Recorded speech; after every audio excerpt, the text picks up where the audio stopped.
7 अगस्त 2023 के दिन अधिक मास का श्रावण सोमवार है और अधिक मास का श्रावण सोमवार होने की वजह से यह बड़ा सोमवार माना जाएगा, क्योंकि अधिक मास वैसे ही पुण्यकारी माना जाता है। ऐसे में यदि श्रावण माह का यह सोमवार है तो इस दिन की गई पूजा पाठ से, जप तप से करोड़ों गुना अधिक पुण्य फल की प्राप्ति होगी। यदि इस दिन आप कोई सरल उपाय करते हैं तो निश्चित मानिएगा कि आपके जीवन की समस्त मनोकामनाएं, इच्छाएं बाबा भोलेनाथ अवश्य ही पूर्ण कर देंगे। तो आज हम आपको बताने जा रहे हैं कि श्रावण सोमवार के दिन शिवालय से या शिव मंदिर से एक चीज अपने घर ले आना। यदि इसको आप ले आएंगे तो आप मानिएगा कि आपके घर की सारी बुराइयां, सारे कष्ट, सारे संकट समाप्त हो जाएंगे और आपके घर की नकारात्मक ऊर्जा भी समाप्त हो जाएगी और आपके घर में अष्ट लक्ष्मी का वास होगा तथा घर में जो भी क्लेश होंगे, पारिवारिक कलह होगा, वास्तु दोष होगा, पितृ दोष होगा, वो भी समाप्त हो जाएगा। तो बस आपको शिवालय से, शिव मंदिर से एक चीज लेकर आना है। श्रावण सोमवार के दिन सभी भक्तजन व्रत रखते हैं और व्रत रखने के बाद में बाबा भोलेनाथ की पूजा तथा आराधना करते हैं। सभी शिवालय में, शिव मंदिर में जाकर के पूजा करते हैं। और यदि आप भी शिव मंदिर में जाते हैं तो बस आपको एक छोटा सा कार्य करना है। तो सबसे पहले जब आप शिवालय जाएं तो वहां पर दूध, दही, शहद, शक्कर, घी, ये 5 वस्तुएं बाबा भोलेनाथ को अर्पण करने के लिए जरूर ले जाएं। मात्रा का कोई भी प्रमाण नहीं है, जितना आपकी सामर्थ्य हो उतना आप लेकर जाएं। लेकिन जल अपने घर से ही आपको लेकर जाना है।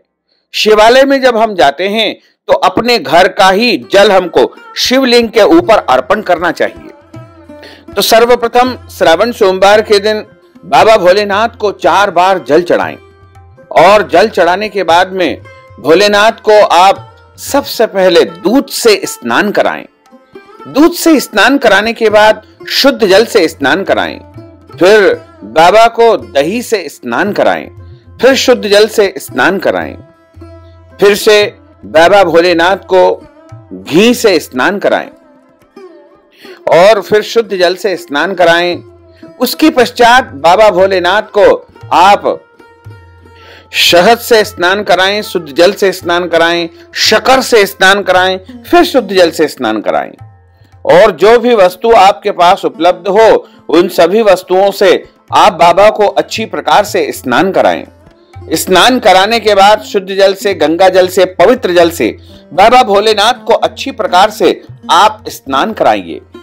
और स्नान कराने के बाद चंदन का तिलक उनको लगाना चाहिए। तिलक लगाने के पश्चात रोली मोली यज्ञोपवीत चढ़ाएं और उसके पश्चात बाबा को धूप दीप दिखाएं और नैवेद्यम यानी भोग की सामग्री यदि आपके पास उपलब्ध है, फल, मिठाई, वो अर्पण करें। नारियल चढ़ाएं और हाथ जोड़ करके क्षमा प्रार्थना करें। और उसके बाद जो निर्माल्य जल होता है यानी बाबा भोलेनाथ को चढ़ा हुआ दूध, दही या जो भी सामग्री या जल चढ़ा हुआ रहता है, जो अभिषेक का शेष जल होता है, वो अपने लोटे में आपको लेकर आना है।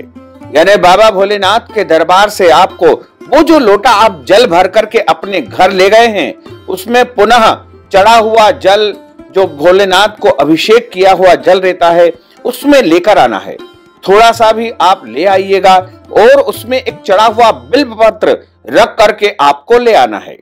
और वो जो जल है, जो चढ़ा हुआ जल आप अपने घर लाए हैं, उसको घर के कोने कोने में आपको छिड़क देना है।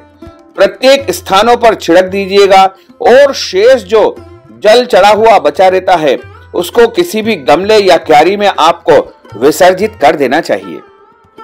इस उपाय को श्रावण सोमवार के दिन यदि आपने पूरी श्रद्धा भक्ति के साथ में कर दिया तो बाबा भोलेनाथ की कृपा से आपका घर धन धान्य से भरा पूरा रहेगा और सदैव आपके घर में सुख, शांति, समृद्धि का वास होगा और आपके घर की गरीबी हमेशा हमेशा के लिए समाप्त हो जाएगी। घर में यदि वास्तु दोष है, पितृ दोष है या कोई भी अन्य दोष है तो वो समाप्त हो जाएंगे। यदि आपके परिवार के ऊपर, घर के ऊपर किसी ने भी टोना किया हो, टोटका किया हो या कोई भी अला बला हो, तो वो भी समाप्त हो जाएगी, क्योंकि बाबा भोलेनाथ देवाधिदेव महादेव की कृपा से सारी बुराइयां समाप्त हो जाती है और अब घर में सुख शांति समृद्धि का वास होता है।